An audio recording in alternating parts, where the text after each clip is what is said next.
Now, if you've ever thought you could fix your own phone, now is your time to shine.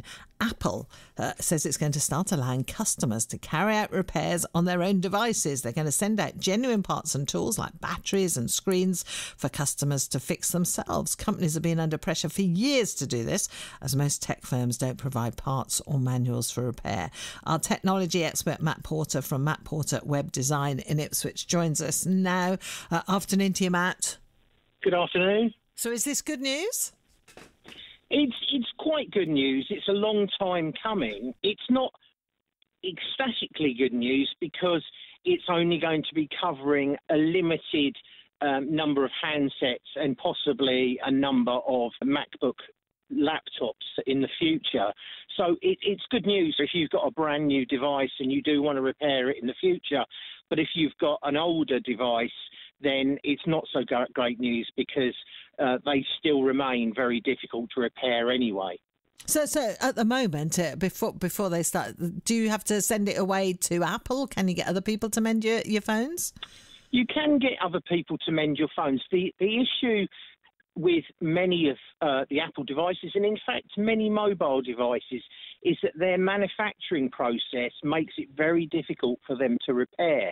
So they're not as modular as we would hope they would be. They tend to be glued together with very good adhesive that you then have to heat the device up in order to pry it apart and hope you don't break anything. Then the screws need particular screwdriver types to open them, and they're very delicate items because they're such miniature items inside. They're very difficult to repair. Unfortunately, they're even more difficult to repair sometimes when they're made by Apple because they do design them, or they did design them in the past, that they really weren't to be repaired. They were, send them off to Apple or an approved Apple repair centre and they will do them. That's obviously your belief that they did that on purpose, was it? I'm not sure that they would totally agree. Well, they did it on purpose. Well, yeah, they did.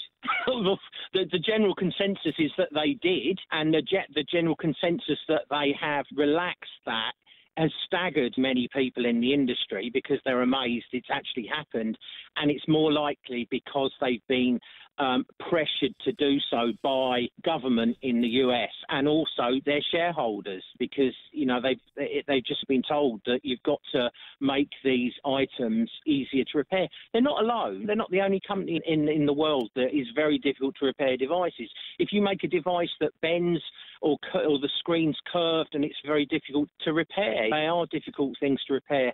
Laptops, for instance, and things like that, you open them up and you find the whole thing's all glued together and you literally cannot do anything with it other than send it off somewhere where they can heat it up and remove all the parts. So, yeah, it is a bit of a problem, but it's good that they are doing something. Do you think this is tied in as well with recycling, the fact that at some point we're going to have to... There are so many phones sitting in drawers, aren't there, and all the metals that are in them, and that at some point we're going to have to stop just going out to buy a new phone every year or so, aren't we? Isn't the pressure on the companies that make these, whether it's Apple or others, in the future as well?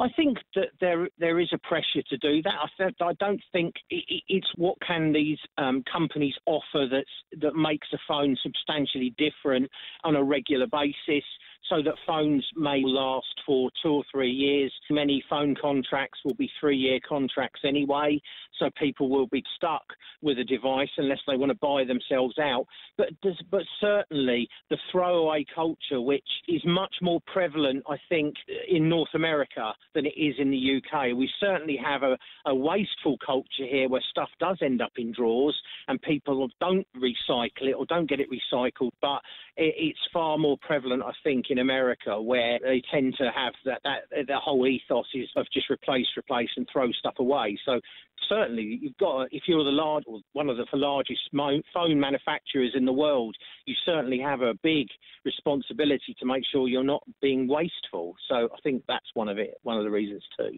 It sounds a bit... I don't think I'd be able to manage to mend my own phone. Do you think this is something that is going to perhaps increase? Is it going to set the trend for other companies as well? Hopefully it will. It's more of an issue with Apple because they literally won't supply the tools they haven't been supplying the tools for people to be able to take apart their phones, and they haven't been supplying the manuals. That's not really the case with many other manufacturers.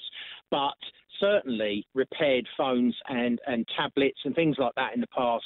And I would suggest I've probably got a 50% success rate where I've literally gone to repair something and been successful, and I've gone to repair something else and it's completely wrecked. It's as bad as that. Certainly, whoever's going to repair these needs to know what they're doing, even if the parts are available. It just means that your independent computer repair company can start doing those repairs with official parts and do the job properly. Certainly trying to do it yourself is difficult. So it isn't just for people like me, it's for those people that we might take it to. It's good news for them.